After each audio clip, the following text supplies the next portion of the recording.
I pledge my undying loyalty to the Oh, what up? um, sorry, I was just showing my submission to my phone. These are the jokes, people. No, just kidding. No, but for real though. I started off like that because what we're gonna talk about today is submission. All right. One of the hardest concepts for human beings to understand because it comes from such a negative connotation that we have created. We have created. All right. And we apply it to everything, and we apply it in negative connotations, even when it comes to that of God. All right. So we're about to dig into some questions that I asked you in the TTP talk, and we about to get into this. All right. So right now we about to talk about submission right here on TTP.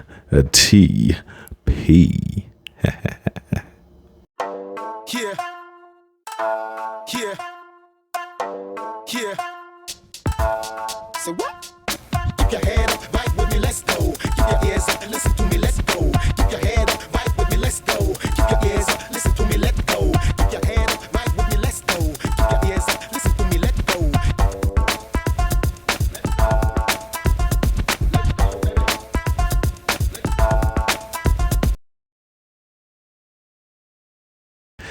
And we're back. All right. So going into it. All right. Our topic is we need to listen to submission. All right. And I know it's a weird way to kind of go into that, but here's where it stems from. Right. So the question I'd ask you guys is, do we truly accept Jesus as King and Messiah? Should our actions follow once we are aware? And what does it mean to bow to the will of God and not our own? All right. And all that sums up into is submission.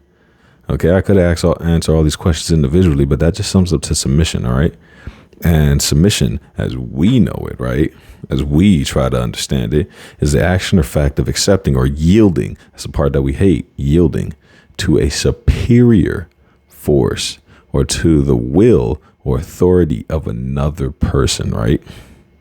The action of presenting a proposal, application, or other document for consideration or judgment, right? That's another version of submission, right? So just, again, putting it in this context where it's just some kind of formal, or it's this act of lowering ourselves, all right? And that's important because God turns around and forces you.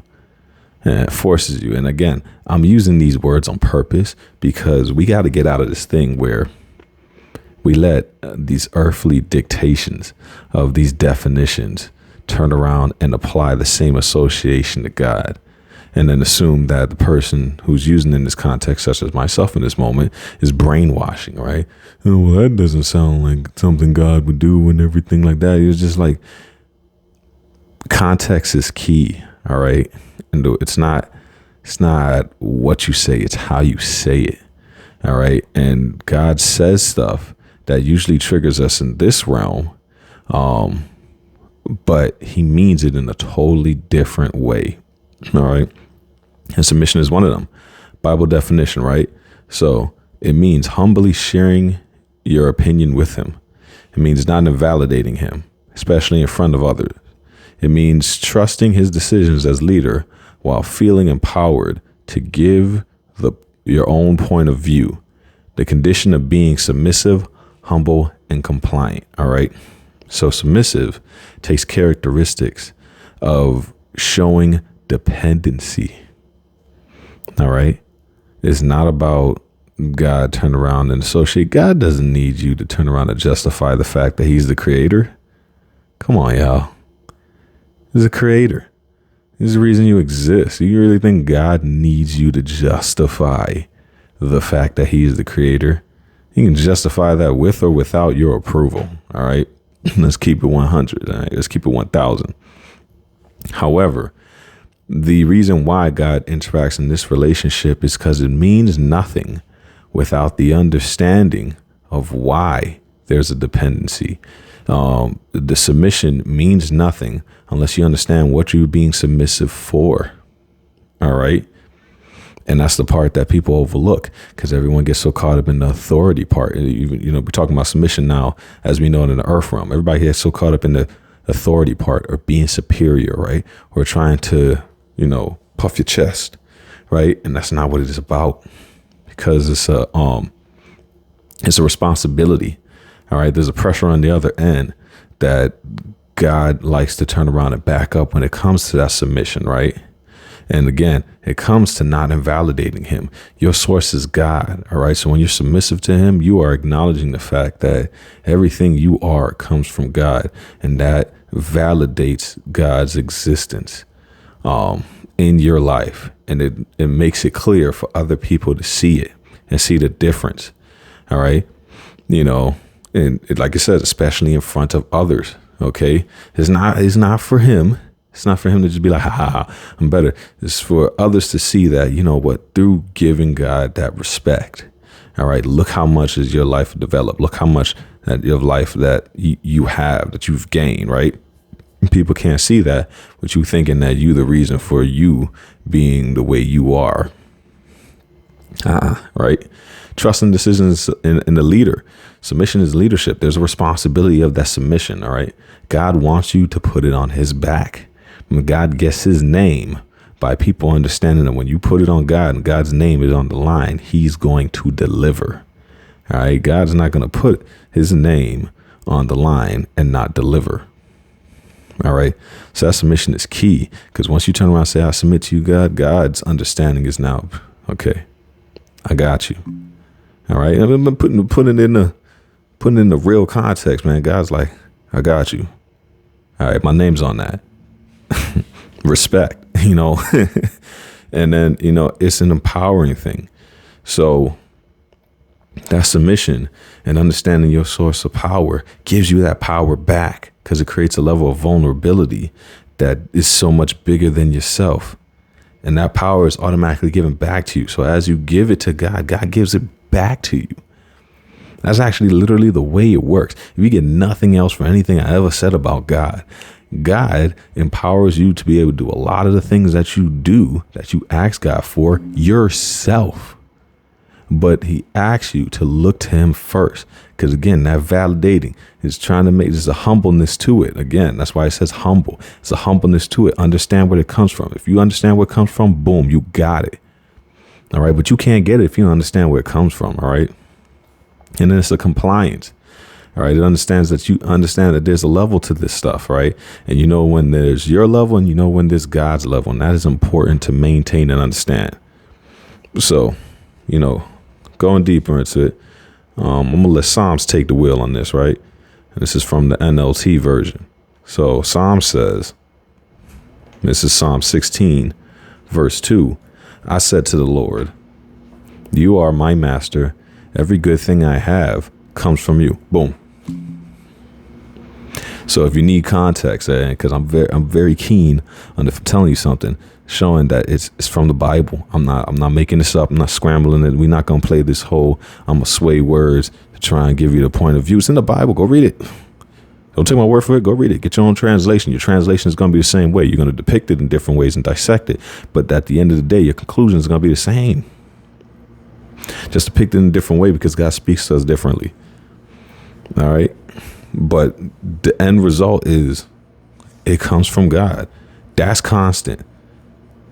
Now, how God has given it to you, that's what's the difference. God gives it to me in my own way. God gives it to you in your own way. All right. Giving God the glory. Right. So let's get to bowing. Right. Because prayer is a form of bowing. Let's roll into it. Right. I'm touching with the atheists. All right. And I'm going to touch with the atheists because I used to be one. Bowing, the ultimate form of someone feeling like they're inferior. Right. But bowing forms a relationship with God. Again, God takes everything we make negative and turns it into power. And the sooner you see that, the more you get that power back. It's intentional. God does it on purpose, because God wants to see how much of yourself and how much of this world you're going to let get in the way to access your power. All right. And bowing forms a relationship with God, and it turns us into servants of God, because that's what we're here for. We're here to serve. And that word servants is not for you to shy away from. We're not chained together as zombies to turn around and do the bidding. All right. We're here to turn around and empower, take the power that God gives us and empower other people and impact that and keep building God's temple. All right. How is that servitude?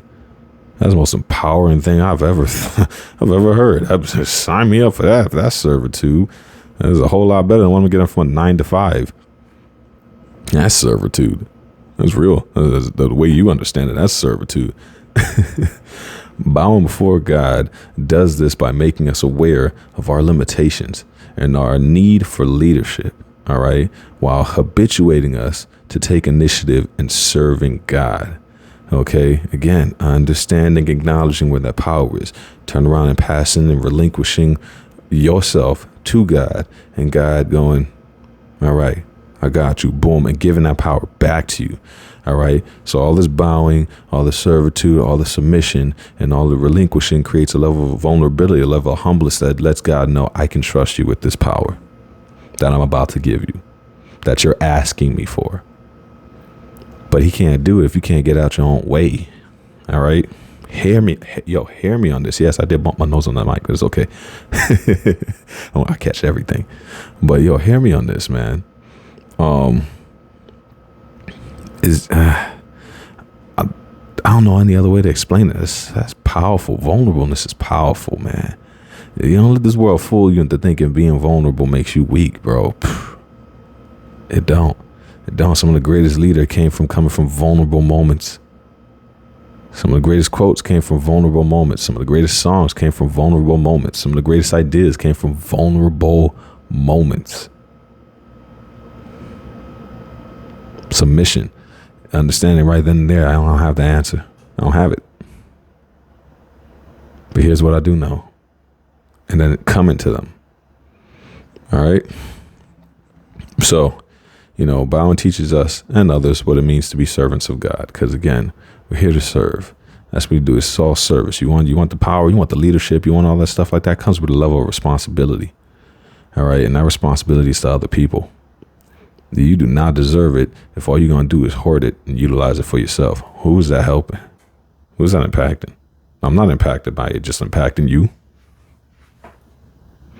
And it's definitely not going to keep that power rising or sustain it if it's only turn around doing you. It's going to diminish. Who wants temporary power? You want temporary power? Just being real. So you got to access it. And the way to access it, you got to get out your own way. You got to be vulnerable. You got to be submissive. And you got to be a servant. All right. And all that, you got to be to God. And if you were going to do it to anybody, even if we kept all the negative connotations that keeps you from turning around and believing in God, and this right here is your wall right here. If you were going to do it for anybody, why not do it for the person who created you? I mean, you kidding me? Like, I could ask for so much more than a bow and servitude. I ain't ask for an arm. He can ask for a leg. He can ask for you for your firstborn. I'm just created you. and all you need to do to access whatever you're asking God for is show some humbleness, some servitude, and some grace. Man, yeah. Man, by the way, your screen ain't going crazy. If you see me, the sun's kind of going down as I'm doing this. So that little wave that you see over there is the little thing. I try to move out the way so I ain't throwing y'all off. Y'all thinking that my graphics on my phone going bad. But anyway, yeah. So coming down to it, when we bow down, we hide our eyes. That helps us see danger and understand our surroundings. This helps us focus on and be aware of our limits of our power and understanding, as well as our need for leadership and assistance. So when we bow, we shut our eyes to the world. And we trust God, because again, faith is by what? The congregation says. No, I was kidding. No, seriously though. Faith is not by sight. All right. That's not faith. That's not faith. But anyway, going into it. So do we truly accept Jesus as King or Messiah? I hope you do, because that is the gateway. That is a constant. All right. There's a lot of things people depict and turn and change in the Bible that is not changing. That was formed together from the New Testament on. Jesus is your gateway.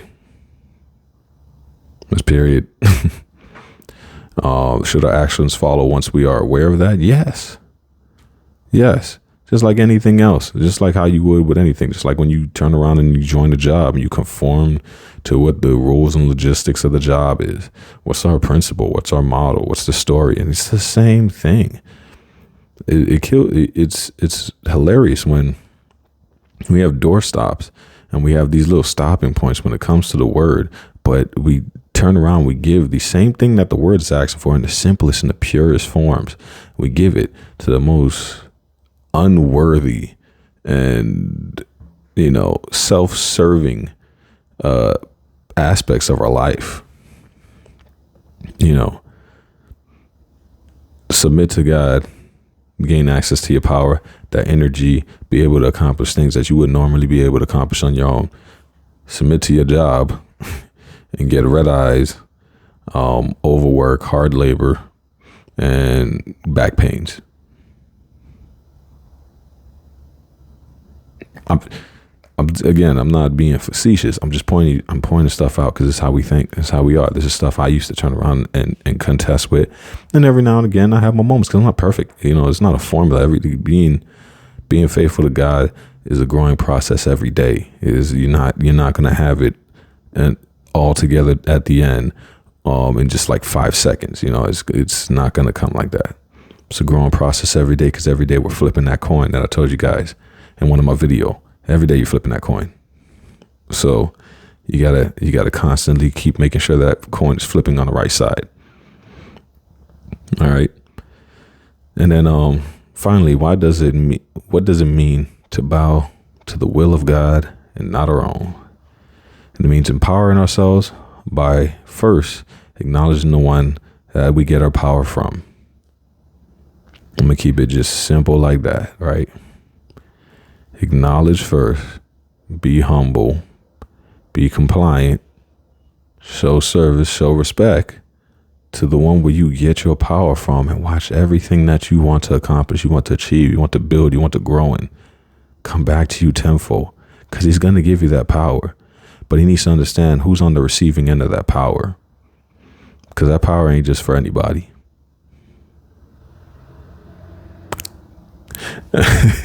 With that, that's all I got. This has been another TTP. We've been talking about submission, and I catch you guys Friday because my mom got tomorrow again. Right here on Trust the Plus. Peace.